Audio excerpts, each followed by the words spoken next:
kita bersama-sama membaca kitab suci dari Yohanes pasal ke-8. Injil Yohanes pasal ke-8 kita membaca dari 21 dan seterusnya. Maka Yesus berkata pula kepada orang banyak, "Aku akan pergi dan kamu akan mencari aku, tetapi kamu akan mati dalam dosamu. Ke tempat aku pergi, tidak mungkin kamu datang." Maka kata orang-orang Yahudi itu, "Apakah ia mau bunuh diri?" Dan karena itu dikatakannya, "Ke tempat aku pergi, tidak mungkin kamu datang." Lalu ia berkata kepada mereka, "Kamu berasal dari bawah, aku dari atas. Kamu dari dunia ini, aku bukan dari dunia ini. Karena itu tadi aku berkata kepadamu bahwa kamu akan mati dalam dosamu. Sebab jikalau kamu tidak percaya bahwa akulah dia, kamu akan mati dalam dosamu." Maka kata mereka kepadanya, "Siapakah engkau?" Jawab Yesus kepada mereka, "Apakah gunanya lagi aku berbicara dengan kamu? Banyak yang harus kukatakan dan ku hakimi tentang kamu. Akan tetapi dia yang mengutus aku adalah benar, dan apa yang ku dengar daripadanya itu yang ku katakan kepada dunia." Mereka tidak mengerti bahwa ia berbicara kepada mereka tentang Bapa.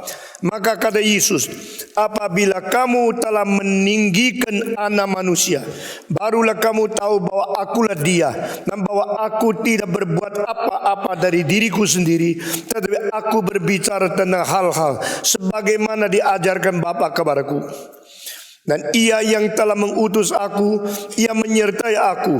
Ia tidak membiarkan aku sendiri, sebab aku senantiasa berbuat apa yang berkenan kepadanya." Kita membaca hanya ayat 30 saja.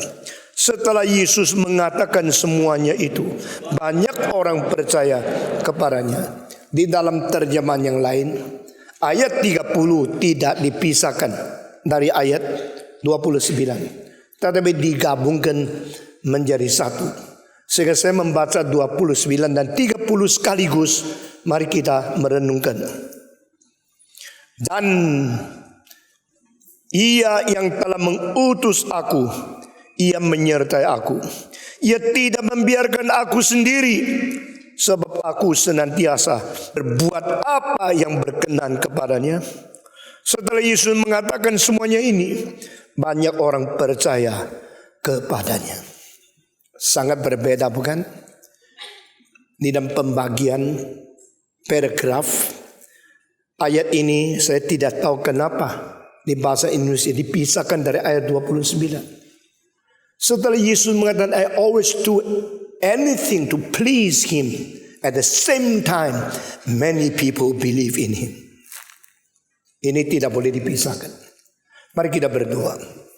Bapa di dalam surga, kami berterima kasih untuk setiap huruf, setiap kata, setiap kalimat, setiap bagian di dalam Alkitab yang Kau telah wahyukan, yang diteruskan kepada kami dari para nabi dan para rasul, yang berasal dari sumber bijaksana, yang berasal dari pokok kebenaran, yang berasal dari pencipta, dari sang pencipta, sang kekal, sang mutlak, untuk menyatakan kehendak-Mu kepada kami yang hidup sementara di dunia, dan dijanjikan kepada kami boleh mendapatkan bijaksana dan hidup kekal menuju kepada-Mu. Biar Engkau membersihkan hati kami, membersihkan motivasi kami. Karena Engkau berjanji barang siapa yang bersih hatinya, dia akan menampak Tuhan Allah.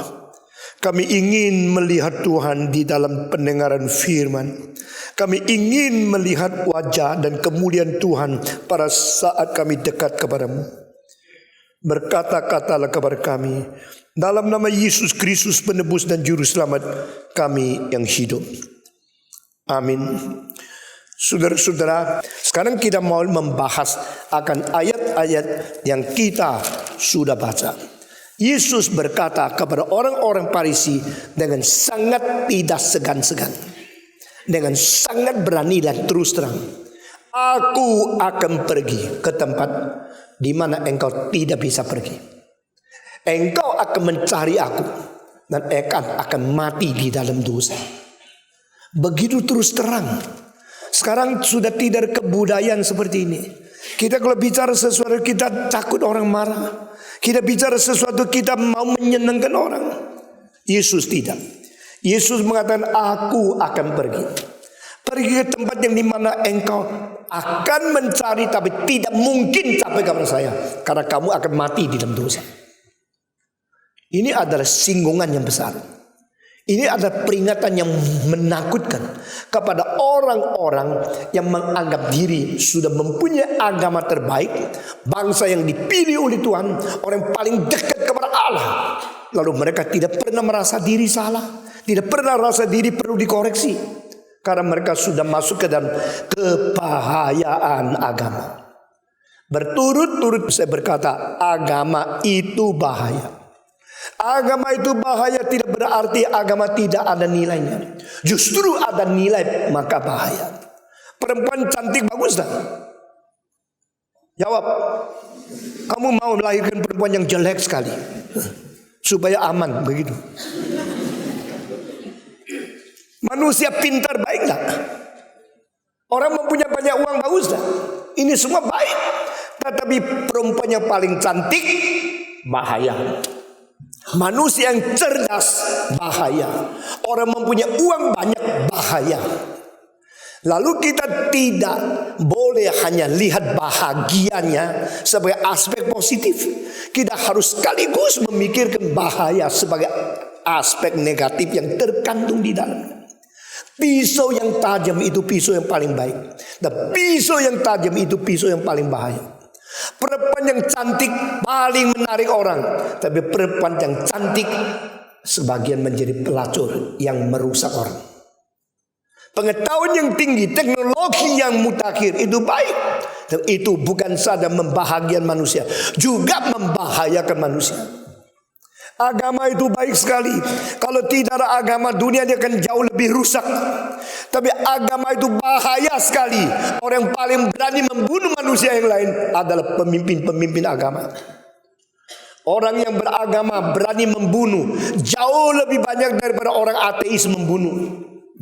Membunuh dengan dalam nama Allah. Membunuh karena saya menjalankan kehendak Allah. Kenapakah umat yang dipilih oleh Tuhan, bangsa Ibrani, orang Yahudi yang mempelajari, yang mengenal Taurat, akhirnya menjadi pembunuh anak Allah yang tunggal? Karena mereka masuk ke dalam kebahayaan agama, tetapi tidak sadar. Mereka selalu merasa saya tidak salah. Saya adalah pilihan Tuhan. Saya adalah penerima Taurat. Saya adalah murid Musa. Saya adalah keturunan Abraham. What's wrong? There's nothing wrong for me. I'm safe. Saya pasti berada di jalur yang paling safe. Tapi justru satu-satunya orang melihat keagamaan yang mengandung kebahayaan dan memberikan peringatan, itu adalah nabi-nabi yang asli dan anak Allah yang tunggal. Waktu nabi-nabi yang asli dari Tuhan mengatakan kalimat yang melawan dengan konsep kesejahteraan manusia, satu-satu dibunuh, generasi kedua dari pembunuh langsung membetulkan, membugarkan akan kuburan-kuburan mereka. Ini namanya sadar sesudah. Sun Yat-sen mengatakan sadar sebelum itu orang pintar. Sadar sedang di dalam keadaan proses itu orang biasa. Sadar sesudah itu orang bodoh. Saudara-saudara, sebelum kesulitan, sebelum bahaya, sebelum kecelakaan tidak, engkau sudah mempunyai sense of crisis. Orang yang mempunyai sense of crisis bisa menghindarkan diri dari kesulitan-kesulitan, kecelakaan-kecelakaan yang akan tiba, karena sadar sebelum. Tetapi waktu kesulitan sudah tiba, baru sadar di tengah-tengah sedang prosesnya kesulitan. Itu orang biasa. Tetapi orang yang sudah sampai kesadaran itu tidak ada. Sebelum tidak sadar, sedang tidak sadar, sesudah baru sadar, itu orang goblok. Kalau sesudah tetaplah sadar, orang mati. Saudara-saudara sekalian, Yesus Kristus seperti nabi-nabi asli dari Tuhan, memberi peringatan, menegur kesalahan, dan menyatakan lampu merah kabar kebudayaan yang anggap diri benar. Nah, kalimat di antara semua nabi di dalam sepanjang sejarah tidak lebih keras dari kalimat ini. I will go to some place where you cannot find me, and you will surely die in sin. Kamu akan mati di dalam dosa. Pendeta kalau khotbah begini pasti diusir.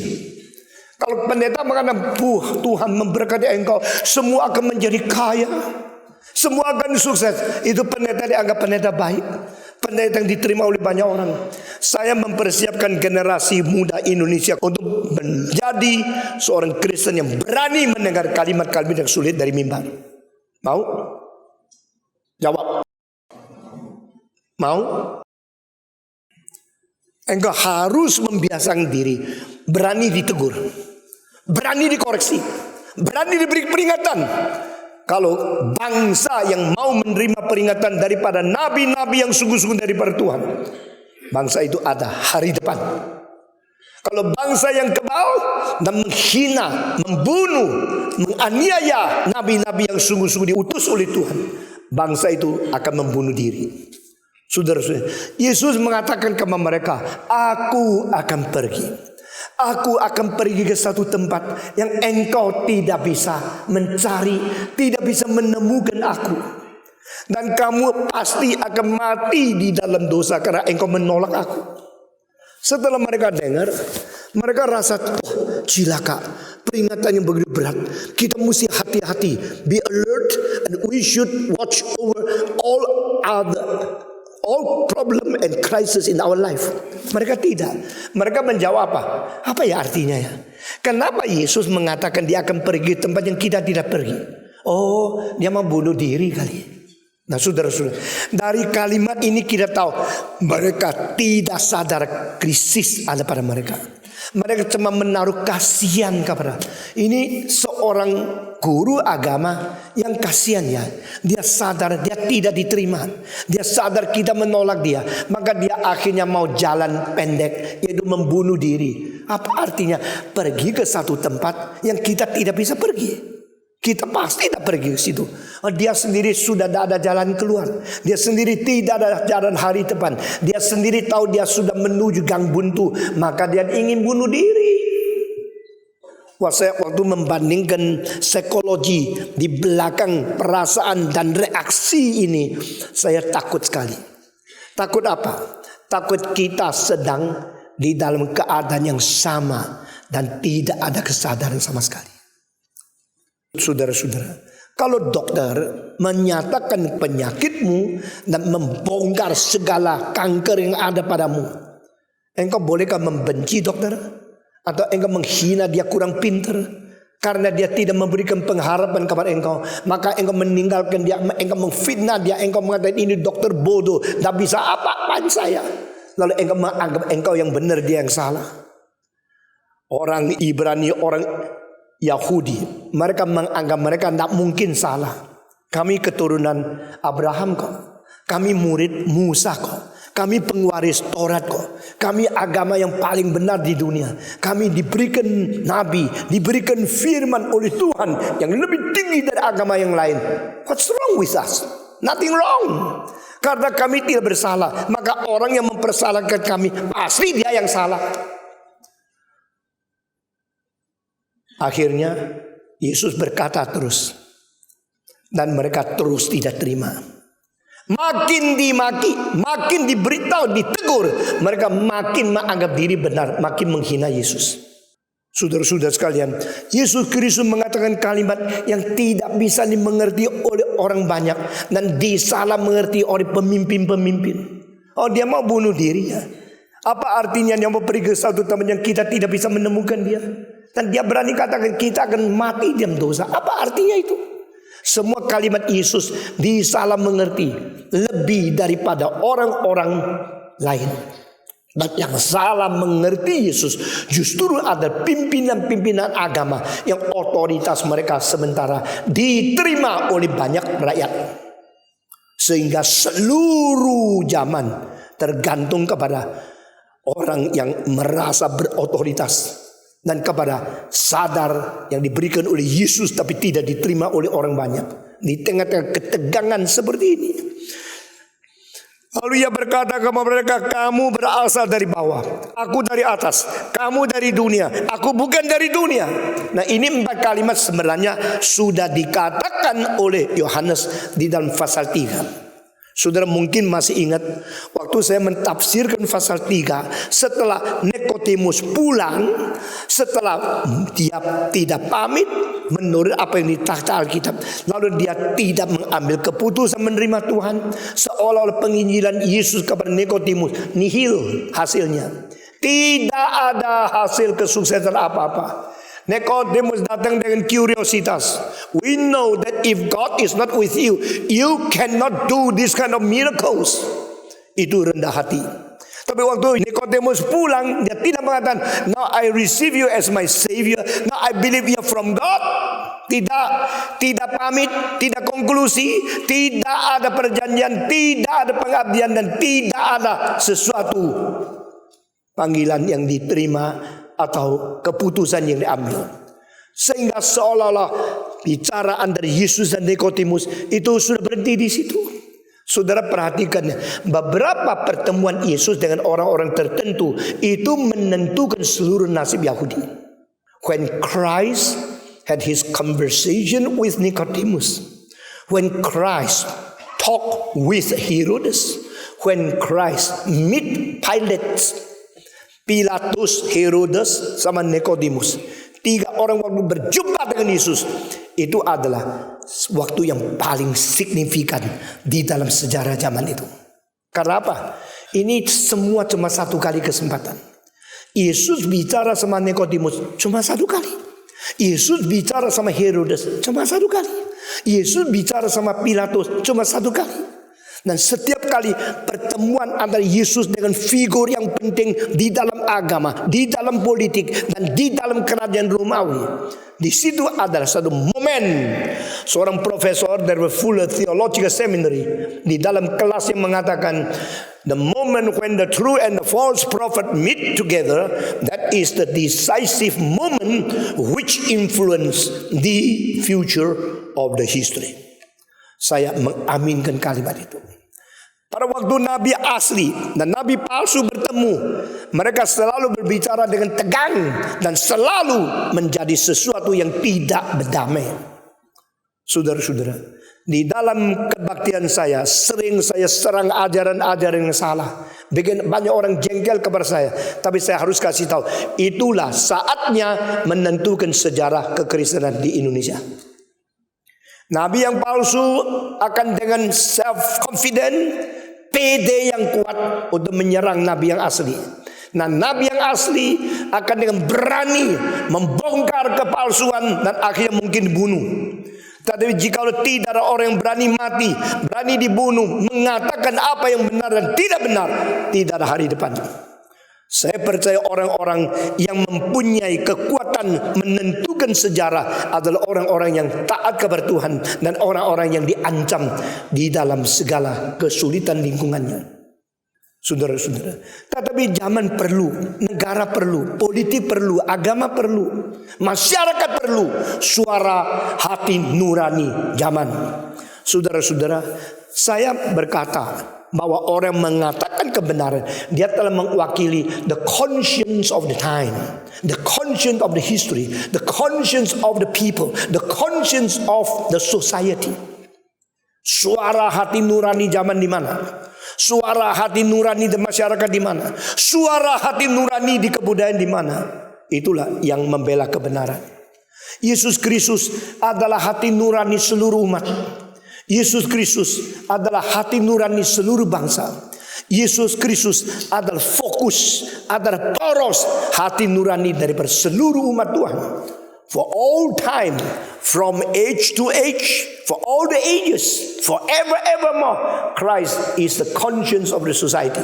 Christ is the conscience of the human being, the conscience of history, the conscience of religion and culture.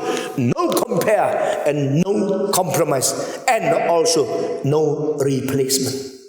Saudara-saudara, Yesus berkatakan, kamu dari dunia, saya dari atas. Aku bukan dari dunia, kamu dari dunia. Aku dari atas, engkau dari bawah. Kalimat ini menghina ya. Saya lain loh ya. Kamu orang dunia ini, kamu, saya. Sombong ya, sok ya. Wah, manusia tidak bisa tahan mendengar kalimat soknya kayak begini. Aku adalah satu-satunya jalan. Aduh, sombong nih. Itu sombong atau itu fakta? Kalau itu fakta, tidak ada orang boleh kritik dia sombong. Kalau itu sombong, tidak boleh ada seorang menerima kalimatnya. Orang Yahudi setiap kali mendengarkan kalimat fakta Yesus Kristus, langsung mereka cap ini sombong, ini gila, ini lain, ini kurang ajar, ini melawan kita. Dia pasti berlainan dengan bangsa yang cinta dan hormat kepada Tuhan. Dan Yesus sengaja, saya mengapa istilah sengaja, ada satu orang kaget. Masa Yesus sengaja apa? Yesus setiap kali menyembuhkan orang sakit yang paling penting, sengaja pakai hari Sabat. Tunda 24 jam supaya aman.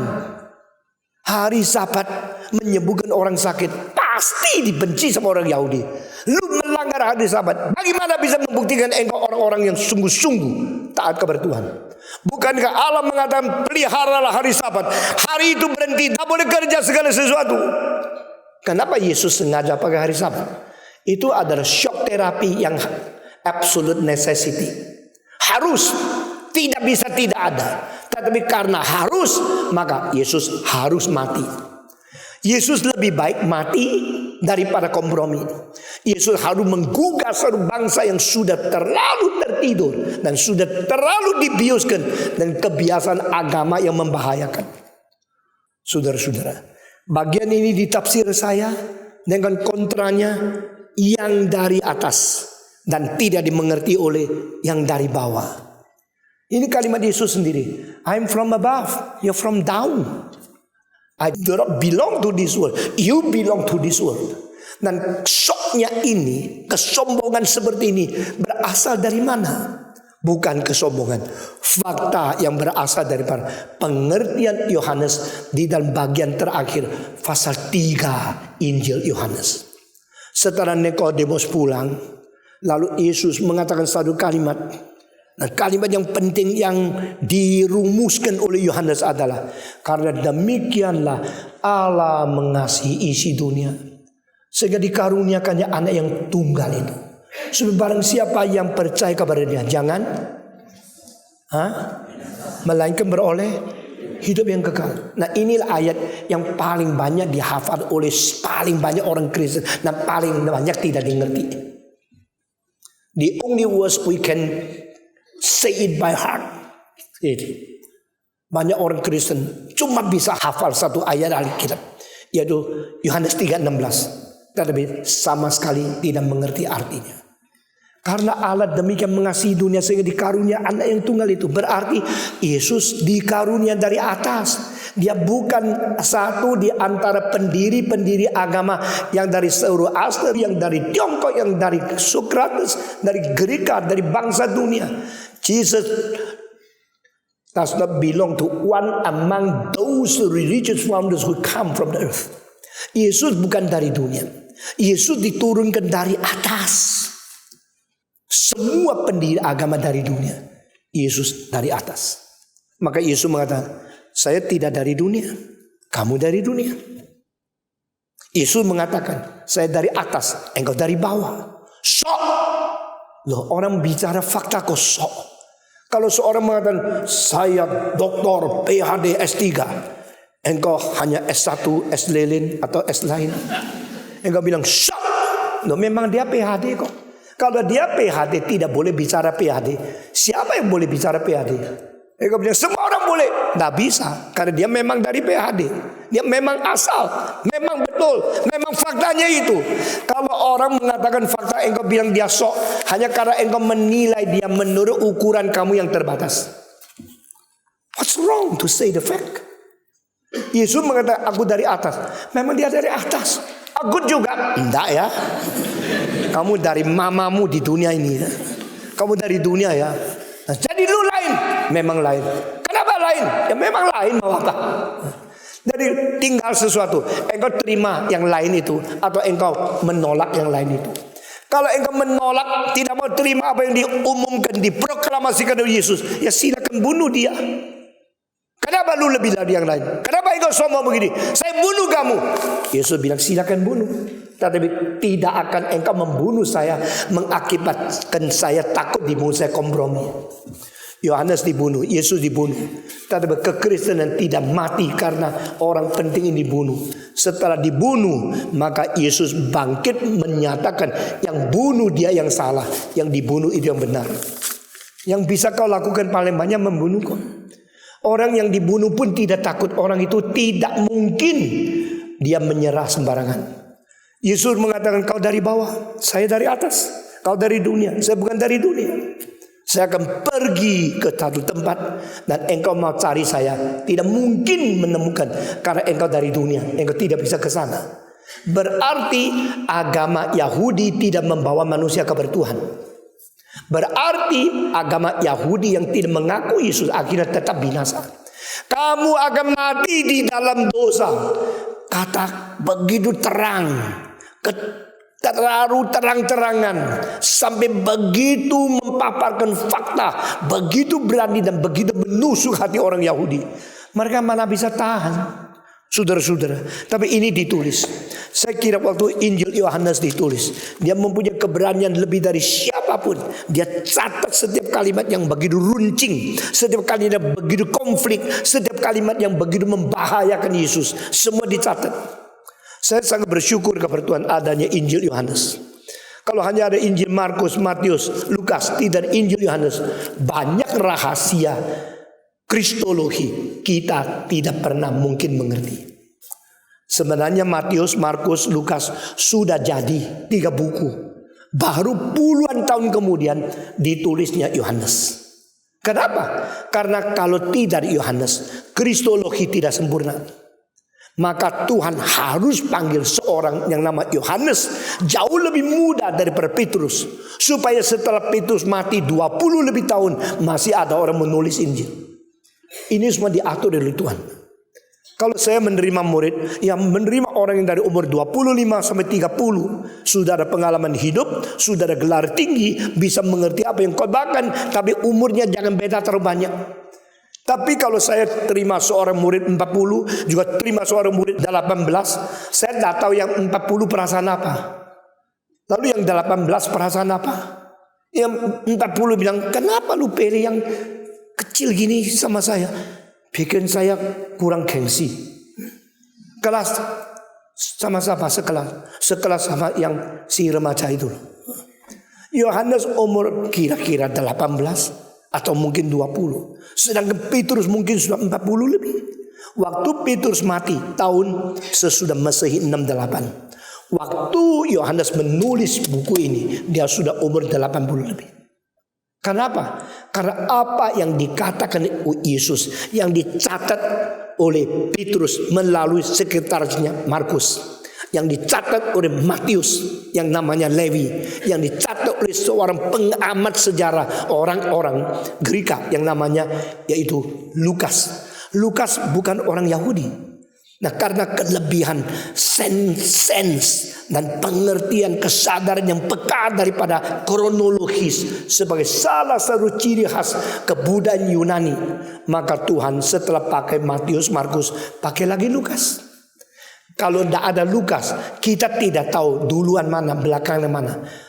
Seperti orang Asia kalau cerita, dulu ada satu orang. Dari kecil kalau saya dengar cerita dimulai dengan dulu ada satu orang, saya bosan. Kenapa Anda bilang sekarang ada 3 orang? Setelah mulai dari dulu ada satu orang, ditanya dulu itu kapan? Ya pokoknya dulu. Di mana? Di mana-mana. Tidak bertanggung jawab. Maka kalau engkau lihat lagu-lagu yang dibikin orang Tionghoa, orang Indonesia, tidak tahu tahun apa bikinnya. Engkau kalau baca buku nyanyian orang Asia, nggak tahu tanggalnya berapa. Tapi kalau engkau baca buku nyanyian dari luar negeri, ini tonnya London, ini tahun 1740 tahun. Saya pernah dengar satu LD. Waktu itu belum ada VCD, belum ada DVD, namanya LD. Tahu enggak LD? LD ya. Itu bahasa Indonesia. Wah, saya kaget. Mutakhir. Teknologi baru sekali. Musiknya tak karu-karuan, tapi ditulis di situ composed by Ludwig van Beethoven. Saya mulai menghina. Ini orang Kristen di Indonesia memakai nama terbesar, tapi lagunya sama sekali bukan bikin Beethoven. Kalau Beethoven bangun langsung tempelin 3 kali, lalu mati lagi. Kita bertanggung jawab. Siapa yang tulis? Sembarangan, pokoknya laku. Tulis kapan? Nggak tahu. Ambil dari mana? Curi orang lain punya. Ini semua tidak bertanggung jawab, tapi berani menamakan diri Kristen. Karena orang ASEAN tidak ada kebudayaan itu. Dari mana? Siapa punya? Tahun apa? Sudah dapat izin atau tidak? Saya memimpin kebaktian Natal di Hong Kong. Sebelum saya khotbah, banyak orang sudah datang. Hampir 3.800 orang. Di tempat terbesar di Hong Kong. Lalu kita memberikan musik Mesias. Supaya mereka tenang mendengar sebelum khotbah. Jangan rame-rame. Tetapi waktu kita memutarkan itu, STEMI sudah minta izin, menarik surat rekaman daripada siapa yang memiliki kuasa itu, dan kita bayar ratusan dolar baru boleh putar lagunya orang itu. Maka saya lihat ya, kebudayaan Barat itu sangat mementing kronologi, hak cipta, dan bagaimana membela kebenaran orang. Ini semua diabaikan oleh orang Kristen. Seorang berkata kepada saya dari Tiongkok, saya sudah dengar khotbahmu di dalam kaset lebih dari 200 khotbah. Saya betul-betul kagum, saya betul-betul tergerak. Saya dipimpin Tuhan mengerti firman Tuhan melalui khotbah Pak Stephen Tong. Saya sudah dengar 200 lebih. Wah, dia mau saya puji dia. Lalu saya tanya, 200 lebih? Dari apa? Kaset. Dari apa? VCD. Saya mengatakan, semua bacakannya. Iya. Maksudnya iya minta ampun. Tidak apa-apa kan, di dalam Tuhan sama-sama memiliki. Siapa sama-sama memiliki? Satu kali saya tidak tahu di Ambon atau di mana, mereka kalau ngomong itu sopan sekali. Jadi kalau bilang anakmu, dia bilang anak kita. Ya, siapa dari Ambon coba angkat tangan. Nah, ngaku semua. Jadi kalau usahamu baiklah, bagaimana usaha kita? Itu sopan. Saya ketakutan, dia bilang, bagaimana nyonya kita? Wah, siapa mau kongsi sama kamu nyonya? Saudara-saudara. Tetapi ada semacam orang ya, milikmu itu milikku, milikku itu tetap milikku. Itu namanya perampok. Kalau milikku itu milikmu, milikmu juga milikku. Itu nama suami istri. Milikmu itu milikmu, milikku juga milikmu. Itu namanya sharing. Milikku milikku, milikmu juga milikku. Itu perampok yang tidak tahu malu. Di dalam Alkitab 4:4 ini ada. Milikku adalah milikku, milikmu adalah milikku, milikku adalah milikmu. Siapa yang ngomong kalimat itu? Kalau saya ujian semua dah lulus Alkitabmu ya. Yang mengatakan kalimat itu Yesus di mana? Di Yohanes 17. Waktu dia bicara sama Allah Bapa. Milikku adalah milikmu. Milikmu adalah milikku. Ya. Dan Yesus kalau bicara sama manusia, kalimatnya lain. Milikku adalah milikku. Milikku juga adalah milikmu. I come to shed my blood. To share my life, to sacrifice my life, my body to be broken for you. Darahku untuk kamu, tubuhku dipecahkan bagimu. Mine is mine, mine is also yours. Tetapi kalau perampok, mine is mine, yours is also mine. Itu perampok. Dan yours is yours, mine is mine. Itu orang egois. Ini empat macam dasar etika yang tidak pernah bersama dan tidak pernah bisa campur, kecuali meningkat dari satu ke satu dan mengerti apa itu Tuhan. Etika Tuhan adalah dia mau memberikan anak yang tunggal untuk kita, to share, to sacrifice, to deny himself. Ini ajaran tidak ada lebih tinggi dari kitab suci. Saudara-saudara, waktu Yesus mengatakan kalimat ini, bahwa aku akan pergi. Aku dari sana, engkau bukan dari sana. Dia dengan terus terang menunjukkan bahwa qualitative difference between heaven and earth. Manusia yang bisa menemukan persamaan-persamaan itu orang pintar. Tetapi orang pintar biasa. Orang yang bisa menemukan perbedaan dari perbedaan itu orang pintar yang tajam. Saudara, sekarang ya banyak barang palsu. Nah, engkau tidak bisa bedakan Rolex palsu, Rolex asli kecuali beratnya. Kalau dari itu steel, beratnya lebih dari yang biasa. Kalau dari emas, beratnya berapa kali. Kalau daripada platinum, lebih berat lagi. Kalau daripada emas putih, emas merah, semua beratnya lain. Orang yang mau mengerti arlo dia asli atau palsu, dia bukan lihat modelnya, bukan lihat fotonya, dia gini-gini. Kalau sudah gini-gini, langsung tahu yang mana palsu. Karena Tuhan bikin jenis berat pada setiap essence, setiap materi yang berbeda-beda, untuk membuat sesuatu bijaksana surgawi yang tidak bisa ditiru sembarangan. Saudara-saudara, Yesus mengatakan dari dunia itu dari dunia, dari surga itu dari surga, yang dari atas, dari bawah. Kalimat ini mengandung arti apa? The qualitative difference. The qualitative difference cannot be fake. No forgery. Kamu tidak bisa meniru, memalsukan, karena itu adalah sesuatu esensi, substansi yang memeteraikan kesungguhan di dalamnya.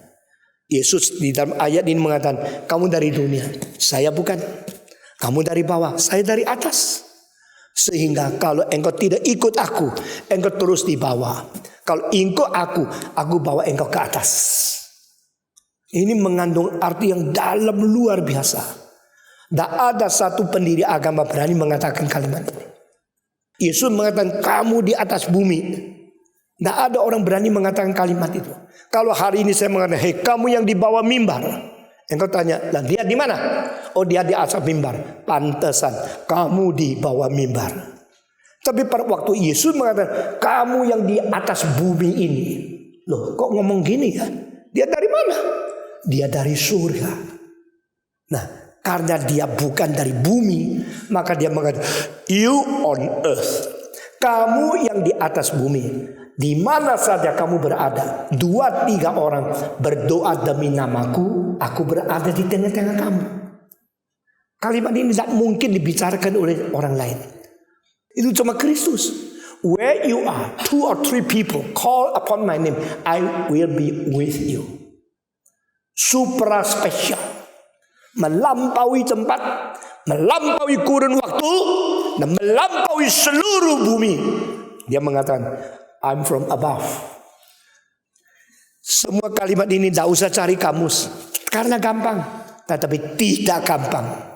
Engkau makin sadari ayat-ayat kitab suci, makin bisa membedakan perbedaan percakapan dari mulut Yesus dibandingkan percakapan mulut dari semua pendiri agama. Baru engkau berlutut mengatakan, you are God, you are my Lord, you transcend all. I worship you, I bend down myself, I adore you, my God, my Lord. Saudara-saudara, kamu dari bawah, saya dari atas. Kamu dari dunia, saya bukan dari dunia ini. Ini adalah yang dipisahkan, discerned by John in chapter 3. Waktu pasal 3, sekarang sudah sampai pasal 8. Saat pasal 3, setelah Nikodemus pulang, apa yang dikatakan Yohanes? Dan saya katakan satu kalimat pada khotbah itu. Di sini kunci mengerti seluruh Injil Yohanes. Kalau engkau tidak menemukan the qualitative difference from above and from the earth, engkau tidak pernah mengerti bahasa kitab suci Yohanes. Sampai ribuan kali engkau tidak mengerti. Tapi kalau engkau pegang kunci, dari atas dan dari bawah, dari surga dan dari bumi, dan Yesus bukan dari bumi, maka engkau mengetahui kenapa Yesus bicara sama ibunya. Hei perempuan, apa hubungan saya dengan engkau? Itu kan kurang ajar kan? Itu kan tidak sopan kan? Masa anak bilang sama mamanya, hei perempuan, coba lu pulang ngomong sama mama lu. Hei perempuan, apa hubungan saya dengan piak. Saya lahirkan kamu kurang ajar, hei perempuan. Tetapi bagi Yesus, dia harus katakan kalimat itu. Karena waktu melakukan mujizat, itu karya Allah. Manusia tidak boleh berbagian. Saudara-saudara, Maria ibunya Tuhan Allah. Kalimat itu memang muncul sebagai Theotokos di dalam satu pengakuan iman. Tetapi artinya bukan Maria ibunya Allah. Itu mengutip dari Lukas. The mother of my Lord. Ibu daripada Tuhanku datang ke sini. Maka kandungan di dalam diri aku itu bersorak-sorai, bersuka cita. Itu artinya apa? Artinya pada waktu Yesus masih di dalam rahim sudah mempunyai sifat ilahi. Bukan berarti kalau Maria itu ibunya Allah. The mother of my Lord. Ya, itu tidak pakai the mother of God. Tuhanku sekarang ada di dalam rahim seorang manusia, dan Tuhan mengizinkan memakai rahim Maria, dan dia sementara menjadi ibunya Tuhanku. Dan Tuhanku mengapa di rahim? Karena inkarnasi, karena jelma menjadi manusia, sehingga dia tetap di dalam sifat manusia, dia tetap Tuhan, my Lord. Jadi Yesus seorang manusia yang adalah Tuhan. Bukan berarti Maria loncat menjadi mamanya Tuhan Allah. Nah, ini beda. Sehingga saudara-saudara, Yesus yang mempunyai sifat qualitative difference, superiority, transcends of everything from God. Dia boleh mengatakan, hai perempuan, apa hubungan saya dengan kamu? Artinya sekarang saya melakukan mujizat, itu hanya tindakan Tuhan Allah. Itu karya ilahi. Kamu manusia tidak perlu berbagian. Waktu itu Maria menunjukkan Yesus, jikalau mereka perlu tolong, kasih tolong kepada mereka. Lalu kalau Yesus mengatakan, oh iya mama, saya akan taat kepada kamu, berarti dia melakukan mujizat diperintah oleh manusia. Nah benar. Jadi waktu ilahi melakukan sesuatu, manusia jangan campur. Tetapi Maria mengerti, maka Maria langsung taat, langsung merendahkan diri. Karena dia mengetahui yang dia lahirkan bukan seorang manusia biasa. Dia bukan karena hubungan seks dengan seorang pria, maka mengandung dia. Dia mengetahui ini pinjaman dari Roh Kudus. Roh menaungi aku dan Roh memakai rahimku. Maka waktu dia kata, hei anak perempuan yang bahagia, anugerah Tuhan berada padamu. Engkau akan disebut bahagia dari ujung bumi, karena Roh Kudus akan menaungi engkau, dan engkau akan melahirkan seorang anak laki-laki. Maria langsung mengatakan apa? My heart magnifies my God, and my spirit rejoice because of my God. Hatiku membesarkan Tuhan, jiwaku bersuka cita karena juru selamatku. My spirit rejoice because of my salvation, my Savior. Saudara-saudara, dia langsung sadar yang akan berada di dalam rahimnya itu adalah Allah jelma menjadi manusia. Dia harus membesarkan Tuhan, dan dia harus bersuka cita karena juru selamat. Kalau tidak berdosa, kenapa dia mengatakan my spirit rejoice because of my Savior? Kenapa aku bersuka cita karena juru selamatku? Berarti dia perlu juru selamat. Kalau dia tidak berdosa, mengapa perlu juru selamat? Mengerti? Inilah kitab suci. Kitab suci dalam kalimat-kalimat, kata-kata dalamnya mengisi kebenaran yang luar biasa, lengkap, rumit, sempurna, yang tidak bisa sembarangan ditafsirkan. Saya mengatakan terlalu banyak pendeta berani mentafsirkan kitab suci semau sendiri, dan banyak tradisi yang salah dikip karena takut bersalah kepada sejarah. Kita harus tuntas, jujur, rendah hati, patuh kepada apa yang terkandung di firman Tuhan dengan tidak kompromi. Itulah sebabnya Yesus yang dari atas, bukan dari dunia, boleh berkata, hei perempuan, apa hubungan aku dengan kamu? Yesus yang dari atas berani berkata, kamu dari bawah, aku dari atas. Kamu milik dunia, saya dari surga. Dan Yesus berani berkata kepada orang yang kolot, yang mempertahankan kebahayaan agama dan melawan dia, kamu akan mati dalam dosa. Aku akan pergi ke tempat yang engkau tidak bisa datang mencari aku. Tempat apa? Tempat dari Allah. I come from God, I return to God. Itu sebab di pasal 4:18 ayat ke-26, 4 kalimat yang menjadi dasar 4 bagian terbesar seluruh Injil Yohanes. I come from my Father and I enter to this world, and I will depart from this world, and I will return to my Father. Nah, ini Injil Yohanes. Injil Yohanes memberitakan kepada kita yang dari Bapa turun ke dunia, tinggalkan dunia, kembali ke Bapa. Saya mau tanya, Musa dari Bapa ke dunia? Tidak, Musa dari dunia lalu dipanggil Allah dari Bapa. Bapa dari atas. Abraham dari Bapa kepada dunia? Tidak, Abraham orang berdosa punya keturunan, akhirnya dipilih oleh Allah. Pendiri agama semua dari bawah. Akhirnya di tengah-tengah perjalanan hidup manusia menyadari manusia berdosa, lalu mencari. Akhirnya katanya mereka dengar panggilan dari Tuhan. Semua dari bawah akhirnya dengar panggilan dari Tuhan. Tapi hanya Yesus dari atas turun ke dunia. I come from my Father, I enter into this world, and I will depart from this world. I will return to my Father. That is Christ, the only one from above, the only one not from this earth, the only one with the source of God the Father, the only one derived from the throne of God, Jesus Christ.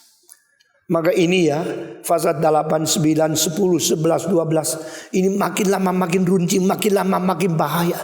Konversasi antara Yesus dan Yahudi makin lama makin sengit, dan akhirnya mereka pasal 11 ambil keputusan harus membunuh dia. Karena mereka tidak bersedia robah, tidak mau rendah hati, tidak mau mengaku kesalahan. Cuma mereka sentimen yang salah pasti Yesus, yang harus dibunuh dia, bukan kita. Dia orang gila, dia kerasukan setan, dia mau bunuh diri. Kalimat yang paling tajam menghina Yesus keluar satu kali demi satu kali di sini. Mau kemana dia? Dia mau bunuh diri kah? Kenapa dia mengatakan tempat dia pergi kita tidak bisa pergi? Yesus mengatakan kalimat itu berkata, agama tidak bisa menyelamatkan kamu, Taurat tidak bisa menyelamatkan kamu. Kalau begini Taurat kenapa diberikan?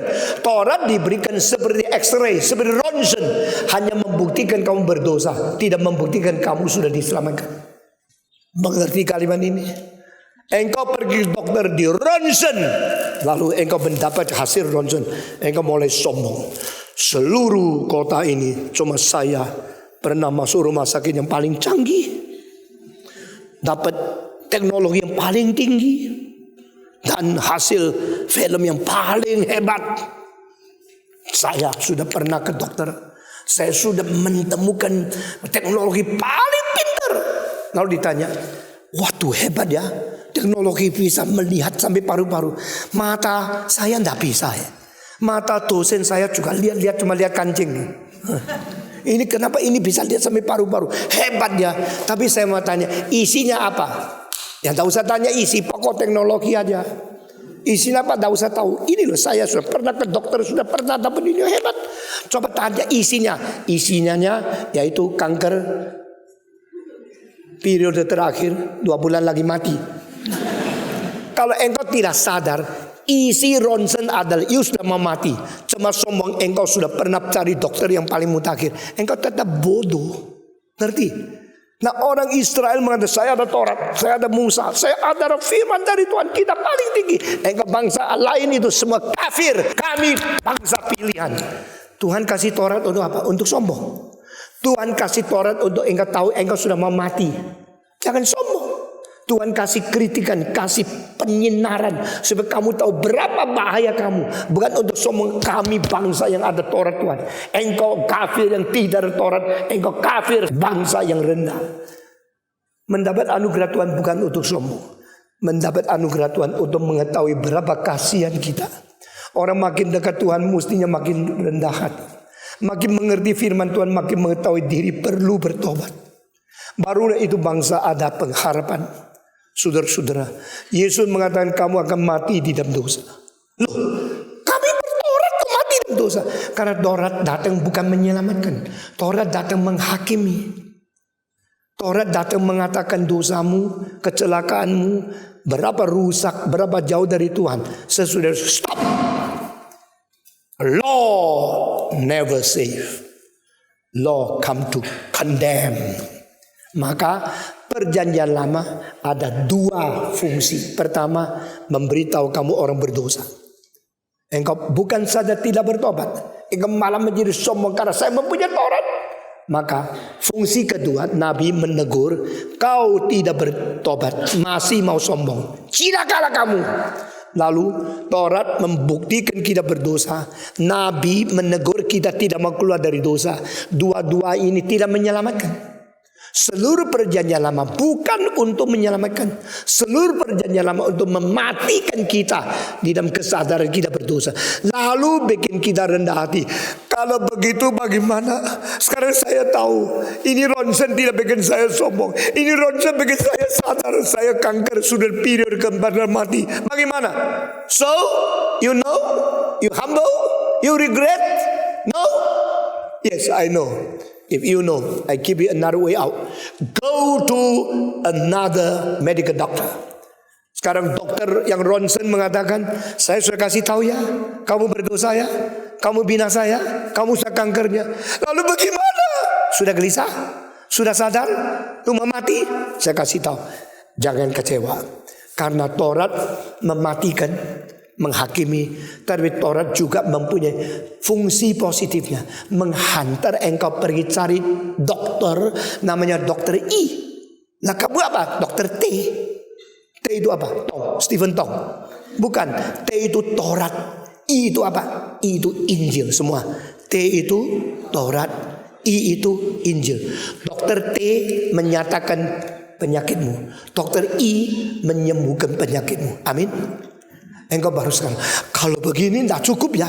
Semua sudah pernah ke dokter, pergi rumah sakit, tak guna, ini cuma kasih tahu sakit kok. Maka engkau datang kepada dokter I. Ada dokter? Ya. Cari siapa? Dokter I. I yang mana? Indonesia. Bukan. I apa? Injil. Lalu dokter I buka pintu. I am the light of the world. Who comes and follow me will never walk in the darkness, will find out the light of life. Engkau cari saya untuk apa? Saya cari untuk bertobat. Saya cari untuk percaya kepada kamu.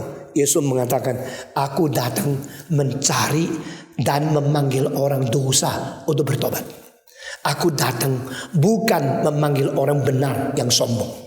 Jadi di dunia ada dua macam orang? Tidak, cuma satu macam orang. Semua berdosa karena sekalian sudah berdosa dan sekalian sudah mengurangi kemuliaan Allah. Tetapi kenapa Yesus bilang, aku bukan mencari orang benar, cari orang berdosa? Seolah-olah Yesus membagikan manusia menjadi dua macam. Tidak, Yesus mengetahui manusia cuma satu macam. Semua berdosa, tetapi mengatakan benar ada yang berdosa. Ada orang berdosa yang tidak sadar dia berdosa. Ada orang berdosa yang sudah insyaf dia berdosa. Itu bedanya. Lalu barang siapa yang mengatakan saya benar, tidak ada bagian. Yesus tidak mau menyamakan. I do not come to call upon the righteous to repent, but I come to call upon the sinners to repent. Maka Yesus berkata, seorang Farisi yang sombong mengatakan, ya Allah, saya bersyukur kepadamu. Kalau terima kasih ya mesti ada sebabnya loh. Engkau jangan sembarang terima kasih, terima kasih, terima kasih.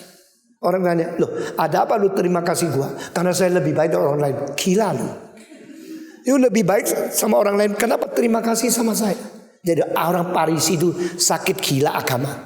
Dia mana, ya Allah, aku berterima kasih kepadamu karena aku lebih baik dari orang lain. Gendeng. Coba yuk baca. Aku tidak menipu, aku tidak berzina, aku melakukan perpuluhan, dan aku berpuasa 2 kali 1 minggu. Aku tidak seperti orang yang pemungut cukai ini. Jadi dia self-righteous. Kalau gini ya Tuhan bilang, lalu itu ya sebabnya you datang ya. You doa kepada saya berterima kasih karena you lebih baik dari orang lain. You tidak berzina, you tidak menipu, you memberi persembahan. Tahu tidak ini semua bukan saya perlu, itu hanya kewajibanmu saja. Tetapi orang pemungut cukai itu mengatakan, ya Allah, sebut Allah satu kali, sebut sendiri satu kali. Ampunilah saya orang berdosa. Satu kali Allah dan saya. Allah yang mengampuni, aku yang berdosa. Pemimpin agama mengatakan, ya Allah, aku berterima kasih karena aku baik, aku tidak ini, aku tidak itu, aku lebih baik dari ini. Yesus mengatakan, dia pulang tetap tidak dibenarkan. Tapi orang itu sudah dikasihani sama Tuhan. Why you come to God? Mengapa datang gereja? Ada orang datang gereja bukan mau bertobat, bukan mau mengerti firman, mau pamerkan baju Ferragamo. Ada orang datang gereja TikTok, anting-anting baru beli dari Printemps di Paris. Ada orang datang gereja mau menyatakan saya lebih hebat dari orang lain. Saya mempamerkan saya punya dasi, itu adalah mereknya. Saya juga tidak tahu yang mana yang bagus. Saudara-saudara, engkau datang pamer ya? Engkau datang memperkenal diri kah? Engkau datang menyombongkan diri? Tuhan bilang, be gone. I do not need you to glorify yourself here. I come to save, to call upon the sinners for repentance. Saudara-saudara, maka orang yang munafik, yang sudah mempunyai Taurat tapi tidak mau bertobat, Yesus sangat tidak senang. Lalu setelah dia mengatakan begitu, mereka mengatakan, siapa engkau? Jawab Yesus kepada mereka, aku tidak berguna bicara sama kamu lagi. Aku sudah berkali-kali bicara sama kamu, tidak mau dengar. Kenapa tanya lagi? Berarti Tuhan bosan orang-orang yang tidak menuntut kebenaran, hanya mau bikin susah saja. Lalu mereka berbicara kepada dia lagi. Yesus berkata, hatimu tidak mengenal aku, dan akan tetapi dia yang mengutus aku adalah benar. The one who sent me is the one who is righteous, yang benar. Dan apa yang kudengar daripadanya itu sudah kukatakan kepadamu, tapi kamu tidak percaya. Mereka tidak mengerti bahwa ia berbicara kepada mereka tentang Bapa. Aku diutus. Siapa yang utus kamu sih? Mereka tidak bisa buka hati mereka, semua tidak terbuka. Lalu Yesus berkata kepada mereka, apabila kamu telah meninggikan anak manusia, kamu akan mengetahui bahwa aku diutus. Ini tetap tidak mengerti. Saudara mengetahui apa artinya? Jikalau kamu meninggikan anak manusia, berarti kamu akan matikan saya. Kamu akan salib saya. Dan waktu kamu salibkan saya akan ditinggikan dari bumi, ditanjapkan. Saya menjadi orang dipaku, ditinggikan. And when you lift me up, berarti you crucify me, you kill me, and you hang me on the cross. Waktu engkau menggantung aku di atas kayu salib lalu ditinggikan, saat itu engkau sadar saya dari Tuhan. Karena apa? Kenapa kalau sudah salibkan Yesus tahu dia dari Tuhan? Kenapa disalibkan mengetahui dia dari Bapa? Karena waktu Yesus mati, cara mati, reaksi kepada kematian, dan pembicaraan waktu sebelum mati, itu semua kualitatif surgawi, lain sama manusia. Biasanya orang kalau mau dibunuh, lutut minta ampun, jangan bunuh saya, tolong. Yesus tidak. Saya sangat tergerak dengan satu lukisan seorang Polandia. Sebelum Yesus mati di atas kayu salib, dua perampok sudah dipaku, belum dinaikkan. Dia berdiri dan salibnya sudah melintang di tanah, dan dia melihat ke surga. Posturnya menggerakkan hati. Dia berdiri seperti begini, lihat ke atas. Di tengah awan gelap ada seru cahaya yang menyinari mukanya. Saudara-saudara, Yesus Kristus berkata kepada mereka, Bapa mengutus aku. Mereka tidak mengerti apa yang dikatakan. Dan pada akhir dari bagian ini, Yesus menutup dengan dua kalimat. Apabila telah engkau meninggikan aku, engkau baru tahu akulah dia yang diutus, dan aku tidak kerjakan segala sesuatu untuk diriku sendiri. Apa engkau sudah meninggikan saya, sudah membunuh saya, engkau akan membuktikan saya utusan Allah. Dan aku senantiasa mengerjakan segala sesuatu untuk memperkenan dia. Itu sebab dia tidak membiarkan aku tersendiri di sini. Setelah Yesus menyampaikan kalimat ini, banyak orang tergerak. langsung percaya kepada dia. Sekarang orang pikir kalau ada mujizat orang lama percaya. Lalu mereka dengan segala cara untuk membuat mujizat, dan banyak mujizat palsu. Tetapi Alkitab mengatakan Yohanes tidak pernah melakukan satu mujizat. Tapi yang dia bicara tentang Kristus ada benar, maka banyak orang percaya kepada dia. Yesus di sini mengatakan, aku senantiasa mengerjakan segala sesuatu memperkenan dia yang mengutus aku. At the same time, many people believe in him. Waktu satu kali saya baca sama ayat ini, saya tidak bisa tahan. Air mata terus mengalir. Lalu saya menutup kitab suci dengan doa. Please God, let me do what have been done by Jesus Christ. Let me follow the example of my Lord. Because he always do everything to please God. I want to please God too. Maukah engkau hidup hanya menyenangkan Tuhan? Maukah engkau kerja segala sesuatu berkenan kepada dia? Kalau iya, maka banyak orang akan menjadi orang Kristen karena kamu. Bukan karena engkau memberi banyak uang. Bukan karena engkau merayu mereka. Bukan karena engkau menyatakan kehebatan melakukan mujizat. Tetapi engkau melakukan kehendak Tuhan. Memperkenan Tuhan Allah. Maka banyak orang akan tertarik menjadi orang yang percaya kepada Yesus Kristus. Mari kita berdoa. Bapa di dalam surga, kami berterima kasih. Setiap kalimat Kristus adalah teladan kami. Setiap kalimat Kristus adalah kebenaran. Setiap yang dikerjakan memuliakan Tuhan Allah. Kami bersyukur kepadamu. Kami beriman kepadamu. Kiranya engkau bekerja di hati kami. Untuk kami boleh sungguh-sungguh selama hidup di dunia. Hidup bagi Kristus.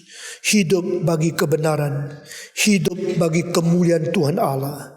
Sehingga di dunia yang penuh dengan dosa ini ada sinar cahaya mercusuar surgawi yang dipancarkan ke dalam hati manusia. Ada kebenaran dari surga yang diberitakan kepada dunia. Ada teladan-teladan orang Kristen yang sejati yang boleh menyinari dan memberi contoh kepada manusia yang hidup di dalam dosa. Tolong kami, berkati kami, bersihkan hati kami, benarkan motivasi kami, sehingga kami boleh menjadi wakil Tuhan di dunia ini. Terimalah doa kami yang kami panjatkan dalam nama Yesus Kristus, penebus dan juru selamat kami yang hidup. Amin.